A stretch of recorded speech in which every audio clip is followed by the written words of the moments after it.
नमस्कार दोस्तों, आज हम बात करेंगे एक बहुत ही महत्वपूर्ण विषय पे और विषय का नाम है अस्पताल ज़्यादा, मरीज ज़्यादा। पिछले 30 साल पहले अस्पताल कम थे, मरीज कम थे, तो ऐसा क्यों? या पिछले 50 साल पहले अस्पताल कम थे, मरीज कम थे, अब अस्पताल भी ज़्यादा हैं, डॉक्टर्स भी ज़्यादा हैं, मरीज भी ज़्यादा हैं। तो हेल्थ केयर अगर इम्प्रूव करता है और अगर चीज़ें इम्प्रूव करती हैं, इतनी ज़्यादा सोशल मीडिया पर आपको खाने का, पीने का, डाइट का, हेल्थ का सारा एडवाइस मिल रहा है, फिर भी बीमारियां उतनी तेज़ी गति से बढ़ रही है, क्या कारण है? तो इस पे आज सुबह हमारे पास ओपीडी में एक दोस्त आए हमारे और उन्होंने जस्ट पूछा, दोस्त थे काफ़ी करीबी, उन्होंने पूछा सर पहले अगर हम बात करें 40 साल पहले बहुत कम अस्पताल होते थे, बहुत कम डॉक्टर्स होते थे और आजकल आज के सिनेरियो को देखें तो डॉक्टर्स भी बहुत ज़्यादा हो गए हैं, बीमार भी बहुत ज़्यादा हो गए हैं, लोग ऐसा क्यों हो रहा है?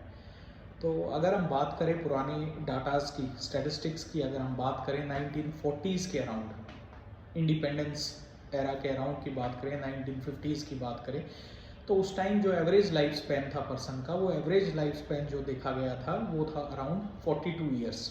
यस, 42 ईयर्स से 47 ईयर्स और अप्रोक्सीमेट 50 ईयर्स के लगभग था। तो उस टाइम पे क्या था, एंटीबायोटिक्स की डिस्कवरी नहीं हुई थी, एंटीबायोटिक्स की डिस्कवरी नहीं हुई थी, तो इन्फेक्शियस डिजीज़ जो थी वो बहुत ज़्यादा थी। इन्फेक्शियस डिजीज़, एक बार से कोई इन्फेक्शन हो गया तो वो ठीक होने में बहुत समय लेता था और कई बार वो फैटल भी प्रूव होता था और जानलेवा भी हो जाता था। जैसे ही एंटीबायोटिक्स की डिस्कवरी हुई, thanks to sir Alexander Fleming जिन्होंने डिस्कवरी की पेनिसिलिन की, तो उसके बाद ये एक एरा स्टार्ट हुआ एंटीबायोटिक एरा का।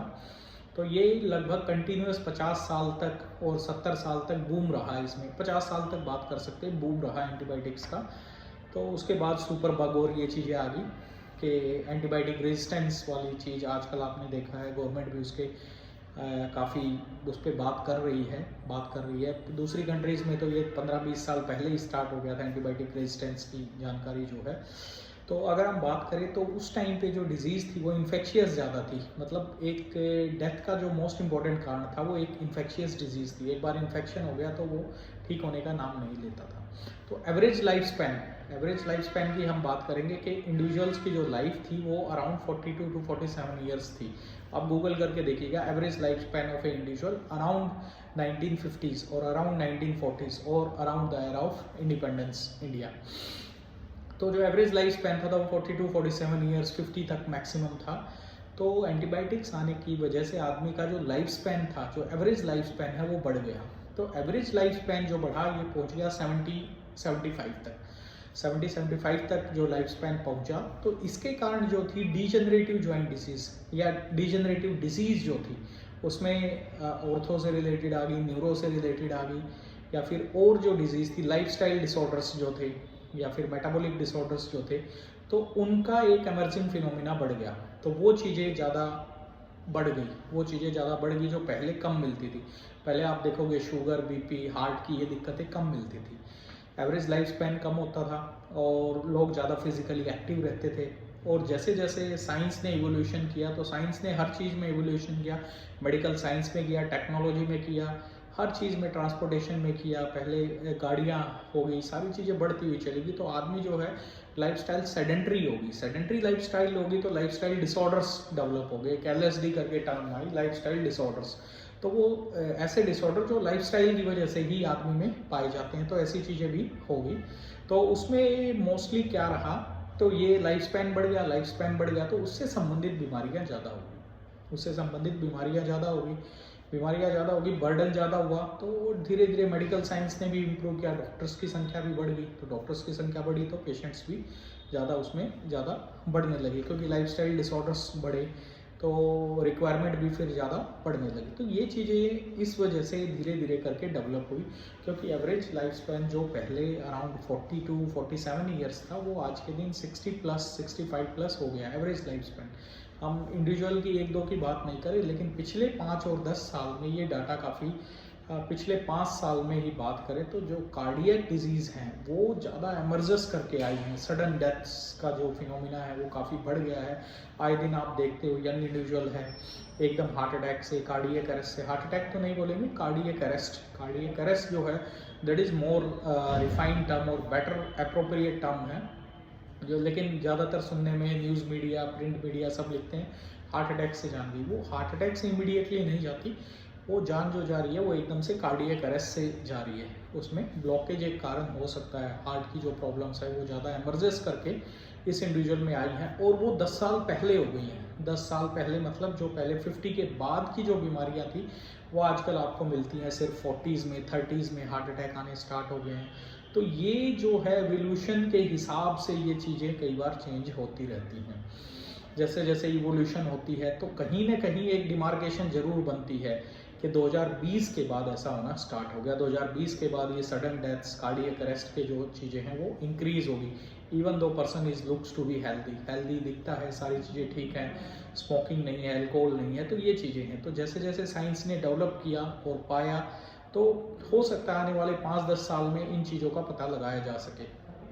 लेकिन कुछ आंकड़े ऐसे भी हैं वो हमें बताते हैं कि ओवरऑल हेल्थ जो है वो डिक्लाइन हो रही है। ओवरऑल हेल्थ के जो नंबर्स हैं, जो आंकड़े डिक्लाइन हो रहे हैं। अगर हम बात करें स्पर्म काउंट की जो 1950 के लगभग 100 मिलियन से ज़्यादा होता था 1 ml के अंदर, अगर आप आज प्रेजेंट का देखेंगे आज वो डाटा बिल्कुल रिड्यूस हो गया, 15 ml हो गया है और 2050 तक बोल रहे हैं कि स्पर्म काउंट जो है वो नील हो जाएगा, ज़ीरो हो जाएगा। स्टैटिस्टिक्स की बात करें, ज़ीरो स्पर्म 2050 तक हो जाएगा स्टैटिस्टिक, जिस हिसाब से वो डिक्लाइन हो रहा है। तो स्पर्म भी तो क्या है, बॉडी की एक सेल है, शुक्राणु भी एक सेल है, स्पर्म स्पर्मेटोजोआ भी एक सेल है। तो वैसे ही बॉडी की बाकी सेल्स भी हैं, उसमें हमारी बॉडी की ब्रेन सेल्स, न्यूरॉन्स आ गए, हार्ट की आ गई, हमारे पेट की आ गई, हमारी हड्डियों की आ गई, या किसी भी चीज़ों हैं, उन सारी चीज़ों में क्या है जो डिक्लाइन हो रहा है। अगर हम बात करें, हो सकता है थोड़े साल में स्टडी आ जाए, धीरे धीरे जितनी एडवांसमेंट होती है तो हमें पता लगता है। अब साइंस भी क्या है, साइंस भी जो स्टडी करता है, जो पता लगाता है, उसी से हमें पता चलता है कि इतनी परसेंटेज। अब जो दिखाई देता है वो सिर्फ 20-30% ही होता है, जो नहीं दिखाई दे रहा वो ज़्यादा है। प्रत्यक्षम ही अल्पम अनल्पम ही अप्रत्यक्षम, जो हमें दिखाई दे रहा है वो कम है। अगर हम एविडेंस बेस्ड डिजीज़ की बात करें, एविडेंस बेस्ड फिनोमिना की बात करें, एक आइसबर्ग फिनोमिना होता है, आप गूगल करके देखिएगा आइसबर्ग फिनोमिना। तो आइसबर्ग में जैसे पानी की टिप, जैसे पानी के अंदर हमने आइस क्यूब डाल दिया तो उसकी टिप ही दिखाई देती है, जो उस टोटल आइस क्यूब का 10-15% ही है। बाकी 80-85% जो है या 90% जो है वो अभी तक अनएक्सप्लोर है, उसको एक्सप्लोरेशन की ज़रूरत है। हो सकता है कुछ साल में, 1 साल में, 2 साल में, 5 साल में कुछ स्टडी आ जाए जो पता लगाए कि ये सडन कार्डियक डेथ्स जो हैं ये क्यों हो रही हैं और इनका क्या हमें एहतियात बरतना पड़ेगा कि एकदम से इनको ठीक किया जा सके। एवरीथिंग इज़ अंडर रिसर्च में चलती रहती हैं, कुछ कोरिलेशंस मिलते हैं, कुछ नहीं मिलते हैं।